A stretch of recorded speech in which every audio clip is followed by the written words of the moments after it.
be expected, and she was already kind of like that. But so when it's like a longer day, I've been taking her with me. Hey Tosh, haven't seen you forever. How's it going? Okay, first of all, I'm finally live. I finally got everybody all set up, so I'm finally live on YouTube and Facebook. So really quick, I'm going to do my spiel. Hi, welcome in. I don't have long today. I only have about 45 minutes, which is only 15 minutes less than my usual. But I'm here hanging out in my car. I do have Miss Pip with me today. She just made herself comfortable in my kiddo's car seat. So I'm here to hang out. It's not my usual time that I go live. I don't know how my service is. So please let me know on whatever platform you're watching this from. If I'm like cutting out and you're like, yo, Lindsay, you're wasting our time, just pop off. Let me know. But for now, I am hanging out. As always, you can ask me anything. I'm happy to talk about abuse. Often this turns into kind of a Q&A. Sometimes it turns into a little coaching session, just depending on who's around and what people have going on. Do you want to come up here? Come on up. But you can ask me anything. It does not have to be abuse related. We're moving it on back. Let me get you a blanket. It's your brother's blanket. Here we go. Oh, we have a crab. My car currently is... You can hear that. You can hear it. You can know. You can know what the back of my car looks like. There's a lot of stuff back there. I haven't cleaned it. I had just cleaned it last week, right before I realized that my other dog was on her last, hours with us. And so I took, we were like an hour away from home, and I took her and we had our last day and all that stuff. And I haven't cleaned the car out yet. I can't do it. There's a lot of like memories of Lucy's last day in here. So it's just messy. I'm getting a little overwhelmed. Oh, look at her little vest. I love it. This is from the Goodwill Outlet. Goodwill Outlet, which so is this, by the way. This is like my favorite outfit for winter, and I love Pips. We went to the beach right when we dropped the kiddo off. We went to the beach, and it was 29 degrees, and it was very windy. I should have had gloves on. My hands were frozen. But it was worth it. We ran around. We looked at oyster shells. Well, I did. Pip was just running around, but she got her exercise. And then we went to the pet store, and I got Pip some special treats. I got her some like anxiety chews, just to hopefully help with her transition to being left alone sometimes. She's very lucky because she's not left home alone very often, because my kiddo, the sitter that comes to the house when I go to work, comes to the house. So she's not like alone. But obviously this is like a big transition time for her. So we got her some little treats. But yeah, her vest is so cute. I love it. And she doesn't have to wear her harness because this vest has like a little clip on it. So I don't know where it's from, but yeah, I got it at the Goodwill Outlet, and I was like, okay, cool.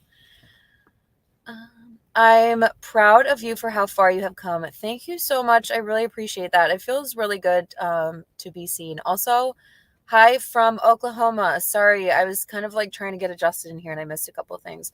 Stop, I miss you. Are you still in here, Tosh? I miss you too. It's been a very long time. I've been working 3 jobs, so busy girl, but now I see your content and I love you, girlie. Thank you so much. Love you too. I really appreciate that. And it's okay. It's okay to be busy. My friend keeps telling me that I was a catfish, but I'm not. And she keeps telling me to stop faking it, even though talked on FaceTime and stuff. So like, was like an internet friend, or like, where did you pick up this friend? That's what cars are for. I know, honestly, like, so I spend a lot of time in my car. I drive a lot, like probably 10 to 12 hours a week I'm driving. And then on my breaks, as you know, especially Kat, you've been here for a long time, I'm in my car. I like eat in my car. There's like some oyster shells down there. There's my makeup bag, a coat. There's an apple. There's some trash. There's some treats for Pip. There's a mug. Like, unfortunately. And in the back, there's like my kiddo's toys, some more snacks. I'm a mom. I got a kid. I got a dog, and I'm in my car a lot. So, but I do love how it feels when it's all clean. Like, it kind of stresses me out when it's like really junky in here. But I haven't cleaned it since we went up to the mountain, and Pip got it all muddy. So I really need to clean her out. Hi from Ireland. Hi, welcome in. I'm so glad you're here. Aw, cute dog. I'm not familiar with what content you make, but saw you were live, so thought I'd show you some love anyway. I'll definitely check out your channel after. Thank you so much, Ro. Welcome in. I don't know if you're still here, but to anyone who is new here, I am a certified trauma recovery coach. So most of my content, Facebook and YouTube, pretty much it's all recovery, healing, coaching type stuff, mental health support, vulnerability, recovering from abuse kind of stuff. Instagram, which I'm not on today, I'm on TikTok. Instagram, you see a lot more of like who I am as a person, my family, although I've cut back a lot on sharing my son because I've realized that like he deserves privacy and there's a lot of weirdos in this world and all that stuff. So I've cut back on sharing him a lot, but I share about like my travels and all kinds of things that I enjoy, things outside of abuse, because I refuse to be, I have so much respect for the people who are niche down and all they talk about is abuse or a certain type of abuse and all that stuff. I have so much respect for that. I can't do it. I don't want to be nailed down to that. So I do share a lot about that. But I'm also just here as a person. So thank you for being here. You are so welcome here. I've been in multiple abusive relationships, and my daughter was removed from me 10 years ago. I want to thank you. I have found my voice again and posted my first TikTok yesterday. Thank you so much for saying that. And I'm so proud of you for posting your first TikTok. I know that that's a big deal. I also can understand being in multiple abusive relationships is a very common thing. A lot of people, I like myself, when I started with a new coach, I also have a coach for myself. I think it's very important for coaches and therapists to also be seeking help for themselves. Thank you, Kat. And that's something that I do to take care of my own mental health, to make sure that I can take care of, myself, my family, everybody, and then hopefully help all of you. And when he was doing like my trauma history, we do like a brief history when we start off with like ongoing clients. I was like, yo, I'm going to tell you actually everything. Just going to try this out for the first time in my life. I will tell you everything that I can recall. And I told him all the things. And there was a moment that I was like, I feel like at some point you're going to be like, you did this to yourself, because there's a lot here. And he was like, of course, I'm not going to say that. But the problem is that a lot of us, if we come from abusive households, oh, come on, phone. If we come from abusive households or neglectful households, like for my own experience, my parents were not abusive, but they were accidentally emotionally neglectful, which is very common for people of my age group, people, the age group that my parents are/were. Like my mom was born and put in a crib because grandma had to run the house. She had to run the farm. She had another child. My grandma didn't know that you were supposed to pick up your baby and hold your baby and love your baby and talk to your baby, right? So how would my sweet mother, who has a lot of trauma, be able to care for 4 children, emotionally be there for all of us? No way. And I have so much compassion for that. So that said, a lot of us are like, for me, myself, and this is something that I've just started talking about for my own personal story, is that, I spent my life chasing people, trying to convince them to love me, dating emotionally unavailable people or even abusive people. And, I'm not going to do that anymore. So a lot of people have a string of, if not abusive, then not healthy relationships, friendships, connections, even work connections, things like that, because we don't really necessarily know what healthy connections look like until we do, right? You can't, like, I cannot go work as an engineer until I'm trained as an engineer. I can't go work at a nail salon and do your nails because I don't know how to do that. I don't have the tools to do that.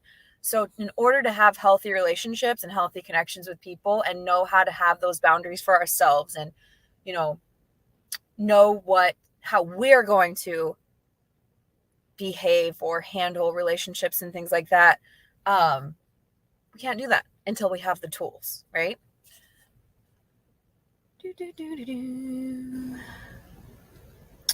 Sorry, I was trying to decide what to do. It didn't give me a good vibe, so I yeet. As always, Kat, you're my yeeter, and I always trust your judgment. I was going to respond to that. I don't cook people dinner. I mean, I cook dinner for myself, and if you're in the room, I will feed you, but I am not, if you know me, I'm not here to serve anybody. So yep, I feel like a walking red flag because I'm a rescuer and always have been. Same. I mean, I was too, and it's really unfortunate. but you're right. And it's really hard because, we're not out here abusing people, but we're accidentally harming ourselves because we're continually thinking that we can help people feel better and help them have a better life and teach them that there's a better way to be around people and all that stuff. And unfortunately, we just get hurt and, they don't change. So I was going to tell them that they had 2 hands and could do it themselves. You could have done that before you needed them. So I love that. I'm sure you help so many people. The world needs more people like you. Oh, thank you. Oh, that's so kind. I never stop appreciating. It's really weird. It's really humbling when people say things like that, because I just not to be like, I have no self-confidence, because I do, but it's weird because I don't see myself as that. I'm just like a tired mom out here, making content when I can. But I do really appreciate that. Hi, sorry I'm late. I just got home from school. Oh, how old are you?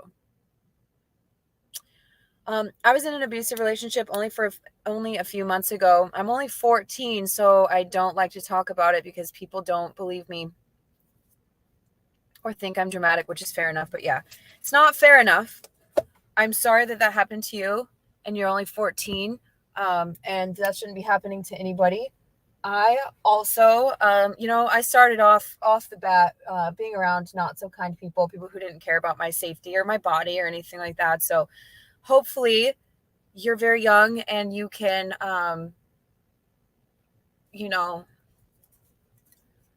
the fact that you realize that it was an abusive relationship, hopefully will help you to be able to learn about red flags and green flags. I can see my baby. I parked across the street from the park he goes to a homeschool program now. He is homeschooled, but I'm also a working mom. And so that's very hard to do. And I'm trying to find the groove. It's not very common to see single working moms homeschool their child. And I found a homeschool program that's not close to our house. So we come here twice a week and he stays for a couple of hours. And I parked across the street so I could watch them, because I knew they were going to come out to play because it's almost the end of the day. And he just looks so happy. I'm very glad we found that. This is I want to say this is a side note to my abuse content, but this is who I am. This is what I'm doing right now with my life. And I like to be able to kind of see what he's up to and who he plays with and stuff like that without him noticing that I'm here. And so, yeah, it's really fun. He definitely sticks to the teacher. She's not really a teacher. She's a facilitator, because they don't do it's not normal school, right? It's like a homeschool co-op type thing.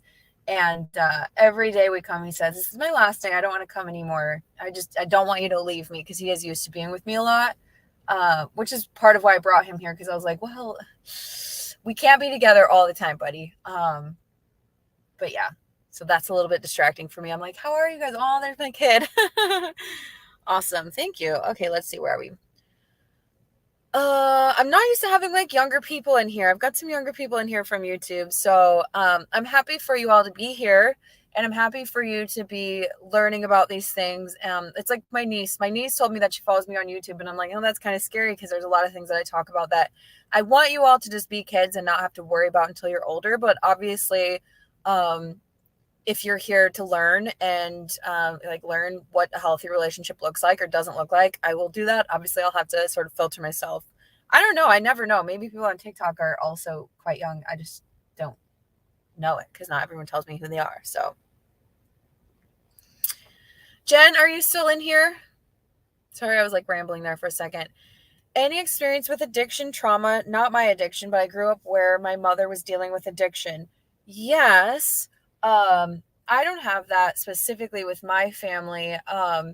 But the book that I always recommend for people that was really helpful for me in terms of starting to heal my childhood trauma and figuring out who I am and why, and who my mom is and why, it's called Running on Empty.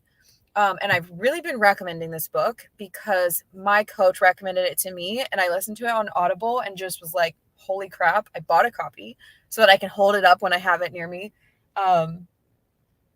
And it's about childhood emotional neglect. And so what happens is when you have a parent who's not emotionally available, which could be a grieving parent, maybe your parent is a widow, or a widower, is that what it's called? Anyway, so one of your parents has passed, so your parent is grieving, you have an addicted parent, you have a narcissistic or abusive parent, you have a parent with their own childhood trauma, so they're not there. There's like 9 different ways that your parent can be emotionally unavailable. There's like well-meaning, but just like maybe they're a workaholic. There's well-meaning, but they have their own trauma. And the thing about this book is the author does a great job. It's by Dr. Jonice Webb. She does a great job of not attacking our parents, not being like our parents were horrible, we hate our parents, we're going to cut them out. Obviously, again, if you have abusive parents, you have a narcissistic parent, that's really hard. I'm just going to type that in here. Jonice Webb. And you absolutely can cut out that person and go no contact. And you maybe should, I don't like to say should, I don't like to have people feeling pressure or anything like that, but it might be for the best for you to do that. But yes, it's an incredible book. She explains why this kinds of yes, widow is a woman, widow is a man. Thank you. I thought that and I was trying to say that, but then I second guessed myself, but I really should know that because I am somewhat of a linguist, I would say. But anyway, yeah, so she talks about that. And when you have an addicted parent, your parent's brain is so consumed by the addiction, whether it's gambling, corn. I'm just going to say that because there's kids in here.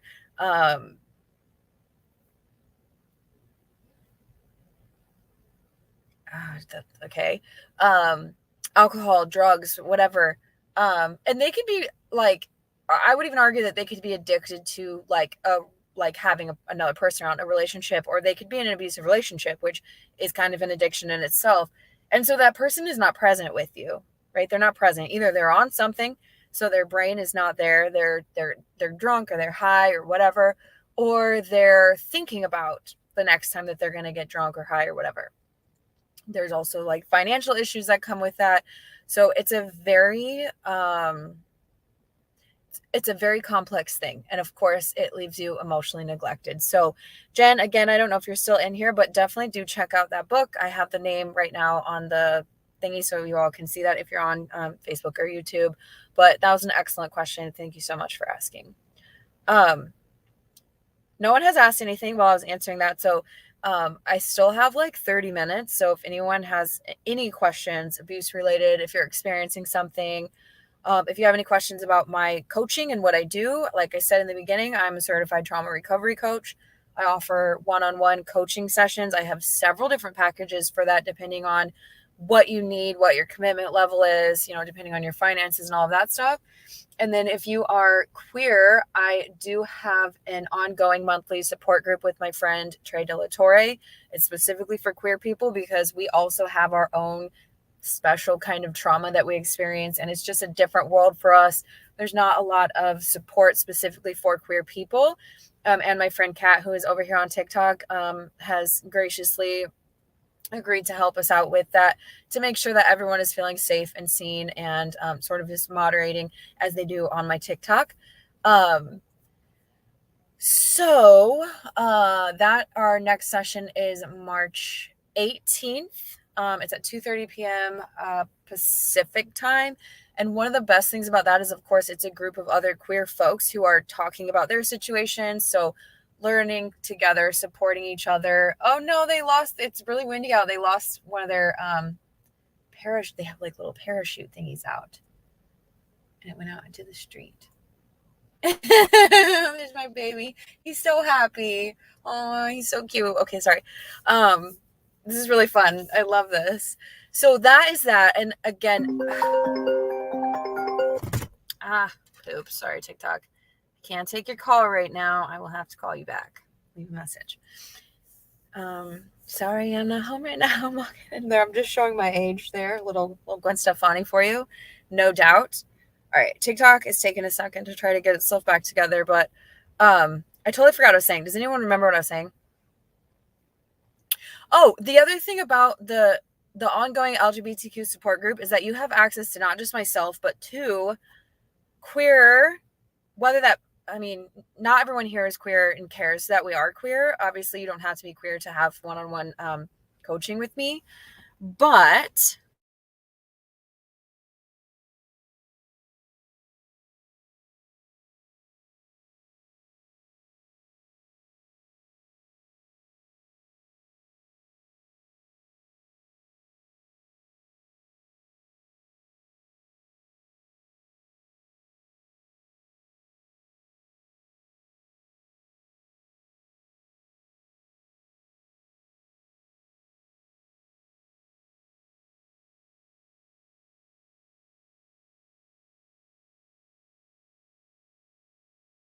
Okay, TikTok, you're back. I'm sorry about that. I don't know what happened there.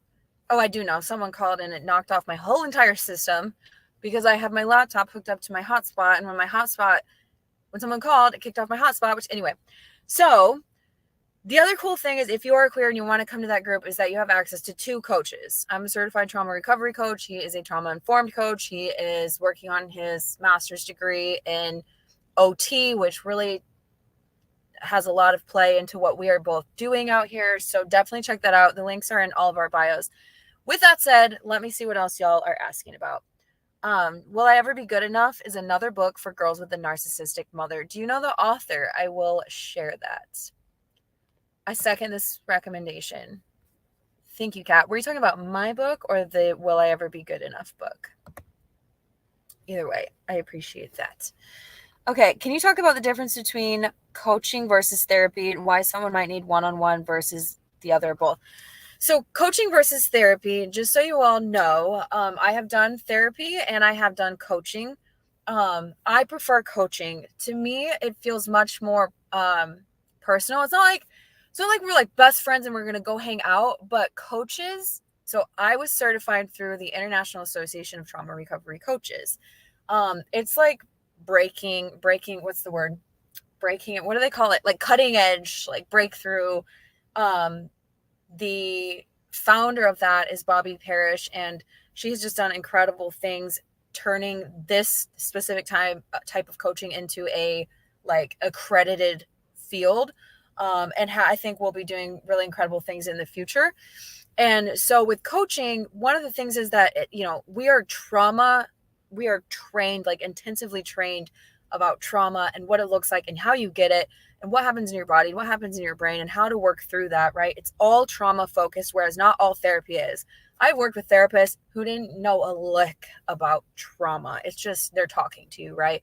And I'm not saying that they're not smart and I'm not saying that they're not well trained, but like they might not be for you if you have experienced this kind of trauma, right? And so with coaching, we are able to be humans with you. We are able to, it's client led. And so I'm kind of like going with like meeting you where you're at. I'm not trying to control the conversation unless like you need me to help guide you somewhere, and help you like work through like, where are we going with this? But you feel so safe. Like I have had 2 different coaches. And then when we were practicing, I had 2 different coaches. And even like we would do like 10-minute sessions where like a random coach would coach us for a little bit. I felt so safe. And I have gotten more work through my own trauma working with coaches than I ever did with therapists. So I definitely am a huge fan of like, if you ever want to work with a coach and you're like, I don't know if I want to work with you, like I like you, but I don't know. I'm not going to be for everybody. I can recommend some other coaches as well, or I'll just give you the website, the International Association of Trauma Recovery Coaches. And you can go to their website and there's a directory. You can find me. And you can look up, like, for example, if you've been through some trauma and you want to work with a person of color, you can find a person of color there because there's a whole other layer of trauma there that you might want that person who just really gets it. For example, I was coaching a person of color and she was saying some things that were very specific to like the Black community. And luckily I understood exactly what she was saying because I try to pay a lot of attention and learn from other communities. But there might be some white people who are just like, oh, why did, and then they have to explain it. So sometimes it's just really nice to have, just like having a queer coach when you are queer. I prefer to work with queer providers across the board if I can. My VA that I hired is queer. I try to work with as many queer folks as possible because I just have that extra layer of trauma and sort of understanding there. So yeah, and there's people who specialize in narcissistic parents or NPE, non-parent expected. What's it called? Non-parent expected. I think that's what it stands for. Which I don't have. I'm currently coaching someone who has that. But both of my parents are, or who I expected them to be. So yeah, you can definitely go on their website and find a coach that might be a really good fit for you if you don't think I am. I'm never going to tell you that I'm the only person who can help you ever. So yeah, thank you for asking. That was a really good question. And how do you know that you might need one-on-one coaching or therapy? Either way, I think is just like, so if you're on your journey and you are and you're struggling, and like if you're watching, so let's say you want to work with me, but you're like not 100% sure if you really need it. One, you can try a session with me and see how you feel after and be like, yeah, I could use some more of this. Or two, you can just say, like, you know what, I'm stuck. I've been working on this on my own, but there's still just so much that I don't understand, or so much that I feel like I need to work through, but I have no idea how. Then it might be a good idea to book a coach. Okay, Will I Ever Be Good Enough? Healing Daughters of Narcissistic Mothers by Carol McBride. Thank you so much, Kat. So I'm going to leave that up for a little bit so people can jot that down. Yay, I love it when I stumble into your live. Thank you so much. Thanks for being here. And yes, welcome back. This is not my usual live time at all. Usually it's like, what, 5 p.m.? 5 p.m. on like a Wednesday, because I usually work once or twice a week at like my actual job. And I have a really long break around, 4 or 5 p.m. So that's my usual time. But today, this is when I'm free, and I don't think I'll be free on my usual work break. I've been like super booked up lately, so I definitely wanted to come on here and hang out and, connect with all of you. All right, we're down to 20 minutes, y'all. What questions do you have? What's next? This has been really good. You've been asking really good questions. So again, any more questions about coaching, what I do? Can I coach? Can I work with you, through this or that? Is this a topic that we can work on? What else? Anything you're struggling with in terms of healing or understanding about abuse. If you've seen a piece of my content lately and you're like, can you say more about this? I'm happy to do that. Hi, Ashley. Welcome in. I am always really flexible here. And I also want to reiterate, I try to say this every time, but my lives are very safe spaces. And if anyone ever comes in here who's not safe on TikTok, Kat will eat them immediately. And if someone says something cruel to you, we will immediately make you feel better about it. And I will try my best to control the folks on YouTube and Facebook. But so far, I've not had a lot of bad luck with people popping in on those platforms. So what should I do if I think my dad is a narcissist, but I still want a relationship, but it's toxic? That is super difficult. My sweet friend, Manjeet Ruprai, who is at Manjeet Ruprai across all social media, she has a narcissistic mother. And she wrote a book called Survival Guide for Narcissistic and Toxic Relationships, or something like that. It's a little orange book. I read that soon after I left, and I read it very quickly because it's one of those things where you're like, someone wrote this about me, someone wrote this about my life. I've talked to her personally. She's actually one of the few people that I she coached me a few times, and Lee Hammock from Mental Healness coached me a few times when I first left. And so Manjeet has a narcissistic mother. And in her book, she talks about how she did have to cut her mom out for a while. But then she talks about how if you're going to do this, you have to set boundaries. You have to stick with your boundaries. And you have to decide how much you're willing to have that person in your life. So if it's your mom or your dad and you're like, I still want to know this person, I can't just cut them out, move across the country and pretend they don't exist. That will kill me. I can't do it. Maybe they're older, maybe they're sick, whatever. You're like, I just can't do it. Then you say, okay, I'm going to come over once a week for 2 hours. And if they start talking about something that I don't want to talk about, I'm going to just say, this is not something I'm going to discuss with you. Now, obviously, for that to happen, they're not going to like your boundaries. They're going to kick back. You have to have a parent or sibling who's not physically aggressive, not going to harm you, and also not going to blow up in your face. Maybe they're like, guilt tripping you. They're like, oh, you never want to talk, never want to, you're trying to control, like they'll say something like that, a little gaslighty, a little manipulative. And you're just going to be like, yes, I know. You always say that when I set a boundary. Is there anything else you want to talk about? Very calmly. In order to do this, you have to have, like I said, solid boundaries and a solid commitment to staying outside of their cycle of abuse. I hope that helps. Thank you so much, Kat, for putting that up there. Kat, are you on the other platforms as well? Can you pop that on to, I can type it if not, onto YouTube or Facebook so I can put it on there. Hi, welcome in. Hi, I'm a vegan of 28 years. Okay, all right, cool. Hi. I'm new to your lives. Can you tell me what's the difference between a therapist and a life coach? Okay, I just explained this, so I'm going to try to make this one quicker, and you can always go back and watch you're on TikTok, so you can't watch the replay. So a therapist is a therapist. You all worked with therapists, you know what they're like. They're much more like buttoned up. You feel like, at least in my experience, the therapist is like, it's like a doctor, right? It's the doctor, it's the dentist, it's the professional in the room, and you're like here, like seeking their help, and you just like, okay, thank you, right? With a coach, we're on the same level. I'm still a professional and I'm still well trained and very proud of that. I'm really proud of the hard work I did there.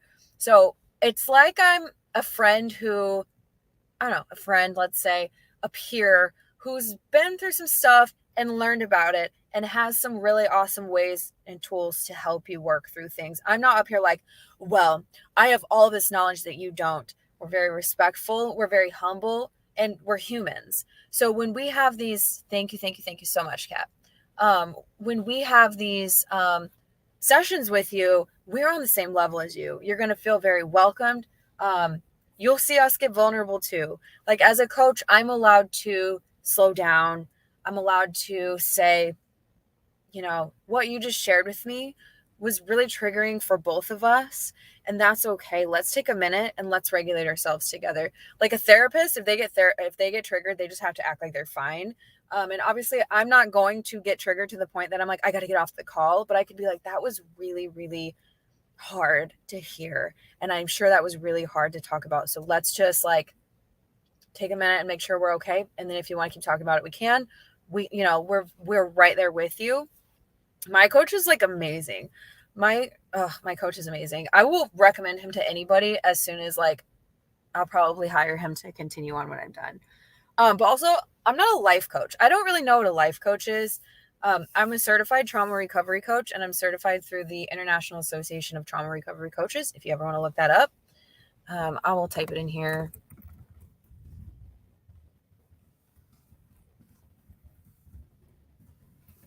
It will, I believe the website will explain what we do. It will explain what we do. It'll explain, I think, how it's different. I might make some content like a meme or something that shows like the difference. Neither one is wrong. Neither one is bad. It's all personal preference. I prefer working with coaches for myself. I do have a therapist right now that I'm working with short term in, like with my coach. So I'm seeing both. I'm working on one thing with one thing with another. But when I finish with like the sessions that I have with my therapist, I will not continue. Whereas with my coach, I will continue. Again, to each their own. It's all about what you feel comfortable with. But I'm a huge fan of coaching. I would love a list of books you suggest. I ordered one we spoke of last week, but I'm ready to transform more. Thank you so much for reminding me. I started working on it and I didn't finish it.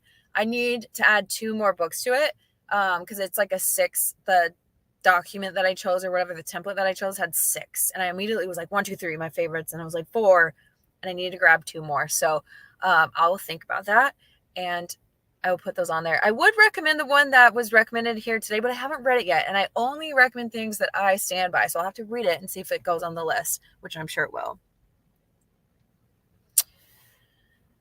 Do you have info on how to become a certified trauma recovery coach? Yeah, definitely. Go to that website that I just put up. I'll put it up again. International Association of Trauma Recovery Coaches. And it will talk about the training, the why, the how much, all of that stuff. So that's something that you can look into if you want to do that. A lot of survivors do that. Does a shutdown period have a cutoff point? I've been single for 4 years after leaving ex-narc and I still can't trust anyone. It does not have a cutoff point. I've been single since August of 2021. I've been no contact since mid-October of 2021. I have no desire to be in a relationship. I don't trust anyone either. And that's a lot of that is because of what I see in my DMs, in coaching people, what I hear from people who are dating. I just know that there's a lot of hurting people out there. A lot of people have trauma. A lot of people don't know how to deal with it. A lot of people don't know they have trauma. A lot of people are not healthy, not ready to be in relationships, but they are anyway, or they're trying to be. And I just don't have like the time or energy to like be anyone's mom except for my kiddo. And I've just spent so much time in unhealthy relationships. I don't want to do that anymore. So I'm not going to. But I have a lot of people who tell me that, they've been out for 10 years, 20 years, and they're still just like, I'm just not. And that's okay. I know that it can be really sad and it can be lonely. And some people, like, I have no interest in being in a relationship. A lot of people do.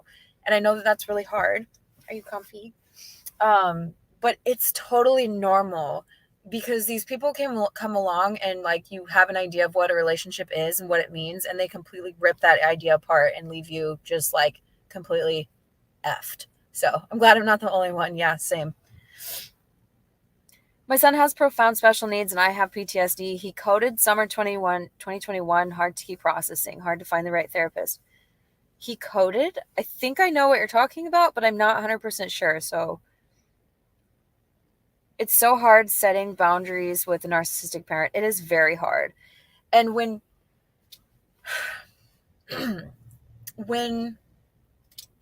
you have a lifetime of letting them see the English language needs to just do better because it's not our fault, right? But they have plowed through our boundaries over and over and over and over again. And so when someone has done that successfully for so long, they still just don't think that you're going to keep the boundary. But if you get to a point that you keep it so many times, eventually they're still going to try to push it, but eventually they're just going to be like, oh, well, that's great. Thanks. I live from medical crisis to crisis. That's a very tough way to live. Medical crisis trauma is a real thing. Having a family member or yourself having medical crisis after medical crisis is seriously traumatic. And it is very hard to find someone who understands that. I completely understand what you're saying there. I realized I'm the golden child and my sister is the scapegoat with my dad. How should I build her confidence? Coded made their heart stop. That's what I thought you meant. Is your child okay now?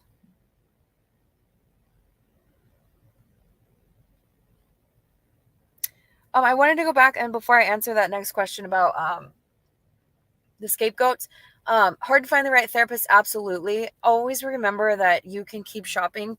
And I wanted to say that I know that Psychology Today, I think you can look for like specifics, like you can type in or you can search for like medical trauma or something like that. But you may be able to find a coach on the website for the place that I went through and see if there's anyone on there specifically who, because what happens is as coaches, like we get to pick our niche, and mine is like healing from abuse, healing from, narcissistic, like relationship abuse, things like that. Also childhood trauma. These are like my main passions, but we can absolutely work outside of that. I'm trained in a lot more than that. But each coach comes out and they're like, again, I'm passionate about non-parent expected. I'm passionate about, whatever that might look like. So you might be able to find someone that way and meet with them and see if that is a good fit. So about the scapegoat, that's really hard. It's hard to be the golden child as well because you're literally just a pawn. But the scapegoat, yeah, to build her confidence, I would say, and I don't know you or your sister or what he's been doing, but be on her side, support her, tell her that you understand and you see what has been happening and that you won't stand for it anymore. If you see it happening, like if you're around him, put him in his place. Don't be the golden child anymore, essentially. And it's not your fault, but just, be like, I'm refusing to let you continue to do what you're doing to my sister. This isn't fair. And then you'll probably be, dropped out of your golden child position. But I love that you're able to see that and that you care and don't want that for her anymore. Thank you for explaining. You're welcome. Thanks for asking. Hello, welcome in. Hey, welcome in. How's it going? I don't think they're in here anymore. Oh, man. Dealing with 2 abusive exes that are both taking me to court for custody. I'm out of resources. Holy crap. I'm so sorry. About to lose my home, kids, and income. Are they, like, working together? That's horrible. I appreciate it. Thanks. You're welcome. I'm so scared my only choice is to leave and leave my kids. Do you have a lawyer? Yep, sure. Awesome. We love that. That's really messed up. I'm so sorry. You know, to be honest with you, when people tell me things, most of the time I'm like, yeah, I've heard all of it. I have not heard of that one yet. So I'm so sorry. My ex-narc won custody of our child. I feel your pain. So you're not alone. I have a lawyer, but I'm out of money. Yep, that's what they do. A lot of them will push, push, push, push, push until you are out of money and you have no choice but to back down. And that is freaking horrible. I am so sorry.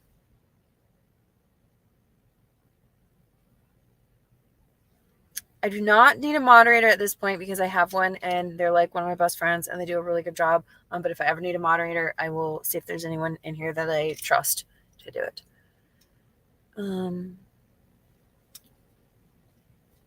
All right, we have someone in here from the 1500s. Proper bow, I tell thee. Welcome back, or welcome to the 2020s.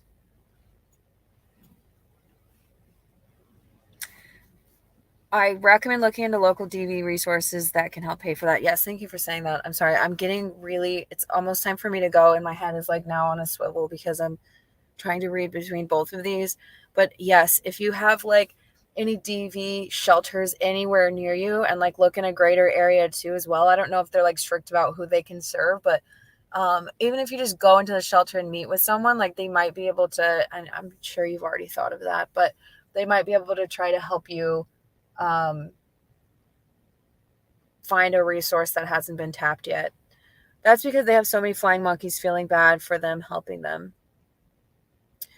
Yeah, that's very true. That's very true. I was just thinking about that today. I made a TikTok that I haven't posted yet, and it's about losing your friends I'll post it right when I get off here, and I'll pop it on other places as well. But, you have people that are your friend when you're in it, and they listen to all your drama and all your stories and all your problems. And then as soon as you leave, and especially if you start talking about the abuse, they turn on you, they abuse you for your abuser, they do all this stuff, and it's freaking horrible.